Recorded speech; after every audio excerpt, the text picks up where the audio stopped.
যুদ্ধাপরাধীদেরকে পাকিস্তানের কাছে হস্তান্তর, পাকিস্তান নিজেরা বলছে তার বিচার করবে, যদিও এটা মিথ্যাচার ছিল, তারা এই পর্যন্ত বিচার করেনি। সেখানে হালকাভাবে বলা হয়েছে যে পরস্পর এই ওরাও আমাদের এই ঘটনাগুলো যেগুলো ঘটছে সেটার জন্য দুঃখ প্রকাশ করছে, আমরাও করছি। এই দুঃখ প্রকাশটা মানে সমবেদনা জাতীয়, এটা ডাইরেক্টলি বলা নাই। ভুট্টো এবং এর পরবর্তীতে যখন তাদের সাথে আমাদের সম্পর্ক প্রতিষ্ঠিত হলো 1974 সালে, যখন ফেব্রুয়ারিতে ওআইসি সামিটে বঙ্গবন্ধু সেখানে জয়েন করবেন, বঙ্গবন্ধুকে আনার জন্য আপনার কাতারের না কুয়েতের পররাষ্ট্রমন্ত্রী আসলেন এখানে, যিনি পরে আমির ছিলেন। তারপরে একই সঙ্গে বাংলাদেশ এবং পাকিস্তান ঘোষণা দিল যে দুই দেশকে স্বীকৃতি দিল। তার প্রেক্ষিতে বঙ্গবন্ধু সেখানে গেলেন, যাওয়ার পর আবার ভুট্টো আসলেন কয়েক মাস পরে। ভুট্টো এসেও এই অ্যাট্রোসিটির জন্য ক্ষমা এক ধরনের স্বীকার করেছে, সেটা হচ্ছে যে এটা পাকিস্তান আর্মি করেছে এবং পাকিস্তান আর্মিকে তিনি দিলেন, এবং সত্যিকার অর্থে পাকিস্তান আর্মি তো আমরা তো হানাদার বাহিনী বলছি যে তাদেরকেই মিন করছে, এখানে পাকিস্তানি জনগণ তো আসে নাই। এই আর্মি এই সমস্ত অ্যাট্রোসিটিতে অংশ নিয়েছিল।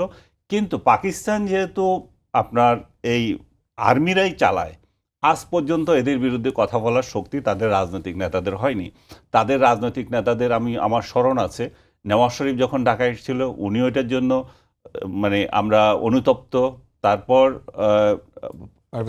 পারভেজ মোশাররফ যখন আসলো, উনি একটা তথ্য আমার মনে ভুল দিয়েছেন, সেটা 2000 না 2002-তে এসেছেন পারভেজ মোশাররফ।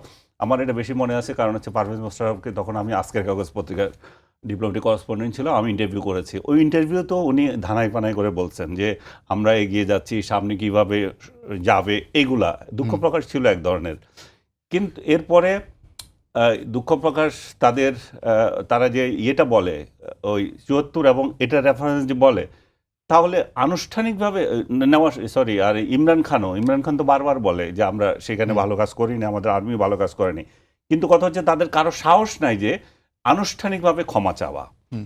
তারা যে ক্ষমা তো চায়নি, বরং 2013-12-তে যখন আমরা আমাদের যুদ্ধ অপরাধীদেরকে বিচার করছি, তখন পার্লামেন্টে একজোট হয়ে আমাদেরকে নিন্দা করছে কূটনীতিক শিষ্টাচার বহির্ভূতভাবে, যেটা তাদের দরকার ছিল না। তার পরিপ্রেক্ষিতে গত 15 বছর ধরে দেখা যাচ্ছে যে দুই দেশের সম্পর্কটা তলানিতে নেমেছে, এবং সেই তলানির প্রেক্ষিতে এই 5 অগাস্টের পরে তাদের পররাষ্ট্র সচিব আসলেন, এবং আমাদের পররাষ্ট্র সচিব এপ্রিলে সম্ভবত ওই 17 তারিখে মিটিং করলেন।